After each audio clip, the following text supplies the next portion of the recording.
Now, of course, the Game Chasers have never been a scripted show, but of course, naturally, over the years, there have been a few moments that might raise a few eyebrows amongst casual viewers or newcomers. Now, I'm not here to gripe about the people that call us fake. It's gonna happen, it'll always happen. It's just, it is what it is. However, I have been thinking to myself, what are some of the key moments? What's some things, some crazy coincidences, just some weird things that have happened that just might make it look like, hey, this was planned or whatever. You know, going out and doing this for 12 years and, you know, even longer before filming, there's just gonna be weird things that happen. It's the more often you do something, the more chances you have of something crazy happening. So I'm gonna go tonight with my top 5 things that have happened on the Game Chasers over the last 12 years that might make people raise their eyebrows and go, you guys are fakers. But before we get to that, this video has been brought to you by Ridge Wallets.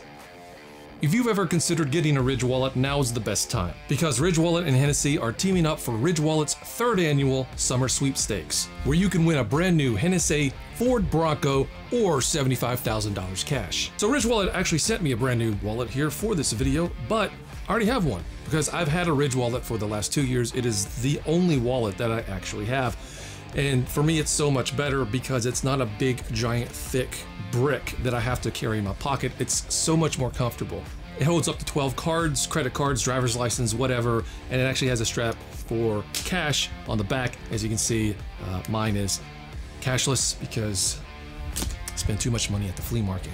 They have over 30 colors and styles, and they all have RFID blocking material, so nobody can steal your information with some weird technology or whatever they use. And also, you can get an optional AirTag. Now, they also have Ridge key cases that hold up to 6 keys if you're tired of keys jingling around in your pocket.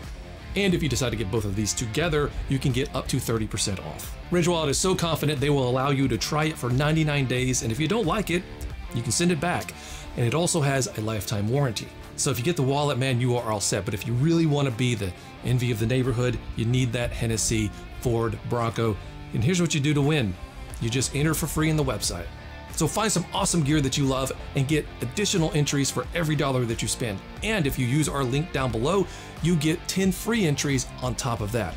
And even better, if you use our code GameChasers, you get 10% off your order.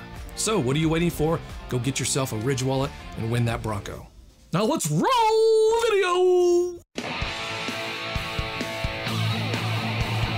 Oh, it's Friday night. I don't know what I'm gonna do tonight. I could sit here and pick my nose while I watch a brand new video. Whoa, Top 5 Friday. Top 5 Friday tonight.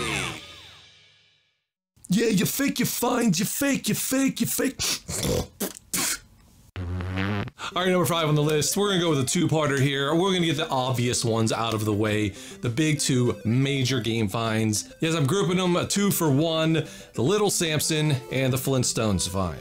12 years ago when we were first starting doing this, and we were just as shocked as everybody else when we came across those games. Now back then, the likelihood of coming across something crazy like that was still pretty decent compared to today. Now, people for the most part just couldn't believe that we had caught on camera us getting both of those rare games, and they immediately assumed that we were just faking it for views. What also led to a lot of people assuming that it was fake was the fact that these 2 finds were seemingly back-to-back. And I say seemingly back-to-back because they aired in back-to-back episodes.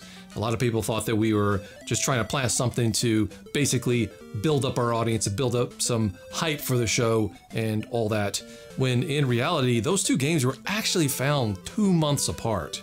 We had actually filmed a whole bunch of stuff, going to all kinds of different places. Some of that stuff never actually made it to an episode. Some of it was actually put onto the season 1 DVD and made as a bonus episode, which, by the way, you can still get the Blu-ray right here. We just actually put in the order and have 100 extra available. So first come, first serve. But anyway, that's just how we did things. We had a whole surplus of footage to work with, and I really just wanted to put the best of the best you know, as an episode. And so we had just put the Flintstones out. We had gone out, shot a bunch of stuff. Eventually we did go out and we found the little Samson, but it was well over 2 months, probably even pushing 3 months after we found the Flintstones. But those episodes of episode 8 and 9 were edited up and aired a month in between. So it made it look like we had just gone and gotten Samson and then immediately went out, shot again and got Samson. No, I reversed that. Flintstones and then Samson, whatever it was. But anyway, at the end of the day, it doesn't really matter because people are always going to believe what they want to believe. I understand why it raised eyebrows. All right, number 4 on the list. I kind of debated whether or not I wanted to put this on here because it's not really that big of a deal, but it is a part of one of my, if not my favorite episodes. And the way it just kind of ties the episode together, it almost looks like it was intentional, when in reality, that's just how things were captured. I'm talking about Paranormal Chotivity. Now, the entire episode, Eric is scared of ghosts, as we know, and there's a moment in the middle of the episode where Shane comes in and he actually comes into the little room that we were in, saying that he had heard a noise when nobody else was in the big room and that he was scared. And everybody in that little small room when Shane had come in thought that he was just pulling our leg, just trying to play into the whole trying to scare everybody, the whole ghost hype, whatever. And so we didn't really think much of it. And then I actually ended up getting Shane's footage because he was shooting on the GoPro the whole time. And when I was editing up the episode, I saw in his GoPro footage as he was panning something just fall down on its own and nobody was around it. And I was actually very shocked when that happened. I was like, whoa, hold up. He actually did see something and hear something fall over. I couldn't believe it. And it was just a perfect way to kind of bookend the end of that episode to this whole time where it's like, we're all scared of ghosts. We're all scared of ghosts. It's obvious there's no ghost, but at the end you put this little question mark and it's like, well, maybe there were ghosts the whole time. And just the way that whole segment is edited up, the way it just fit perfectly with the narrative, it does look planned, like, oh, of course somebody was just over there and knocked over the thing just to kind of put a little extra on this episode, just to put that what if factor. It's not what happened, at least I'm not aware of it, unless Shane had a cohort and was over there. I'm not aware of that happening. Come on, that was almost too perfect, but it happened. All right, so number 3 on the list is one of the craziest days we ever had game chasing, and that's episode 66. Now in episode 66, we basically spent all day going to the flea market, and then I think we ended up getting kicked out, and then just kind of hitting up thrift stores and garage sales and all kinds of stuff. And for some reason, just the luck we were having this day was just insane.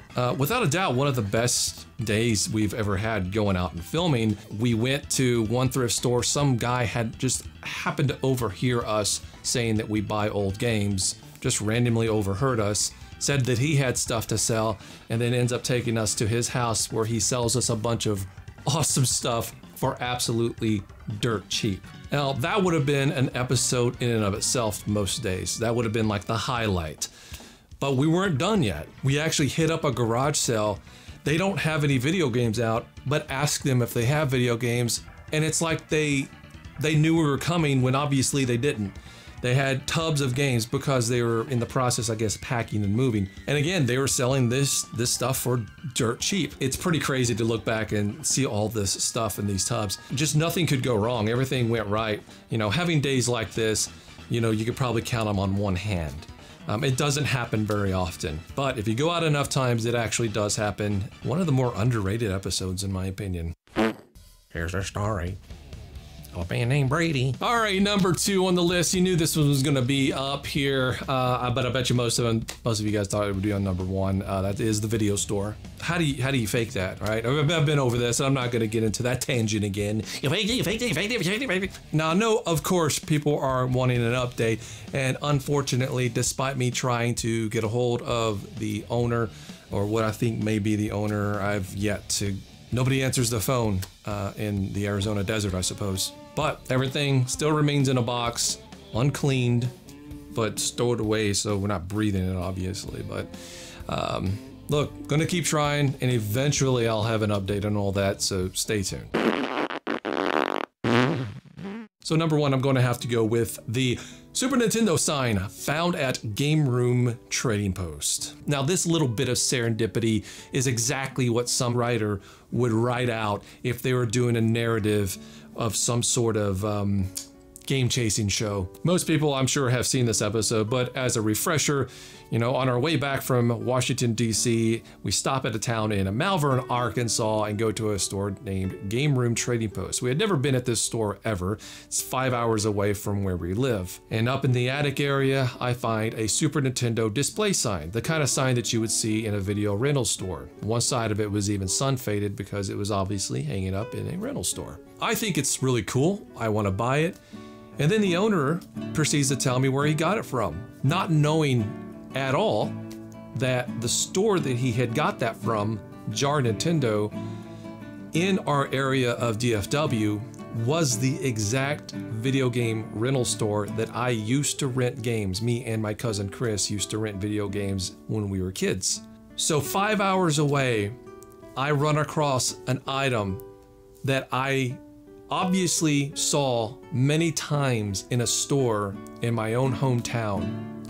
And that's pretty crazy. It really did seem like it was meant to be, but from an outsider's perspective, I could definitely see where this looked like it was some sort of cheesy, planned, fake narrative. But it makes sense that this man would travel to DFW many times and buy out a lot of these old stores. And that was where a lot of his inventory came from. I don't find that too out of the ordinary or too crazy, but the real crazy thing, you know, in my opinion, is that he had gone by and gotten that inventory years and years and years and years and years ago. And this sign has just been sitting back there almost like it was waiting for me to find it. And that's, to me, just the real crazy part about it. But it happened that way. I don't think that a lot of people actually thought that moment was fake, but I know that if I was probably looking at it from an outside cynical viewpoint, I would probably be like, yeah, right. But it happened, and I'm glad it happened because it was an awesome moment caught on camera. Anyway, thank you for watching. I do appreciate it. And if you guys are so inclined and are still watching and do want to help out the channel, definitely hit that like button. Let YouTube know that this channel isn't as big of a piece of crap as it seems to think it is now, because it's kind of tanking in the algorithm again for some reason. And leave a comment. That would also be awesome as hell. Even if you're going to tell us how much we suck. And engagement is engagement, and you know, all comments and likes and all that stuff. It does help tremendously. See you on the next one.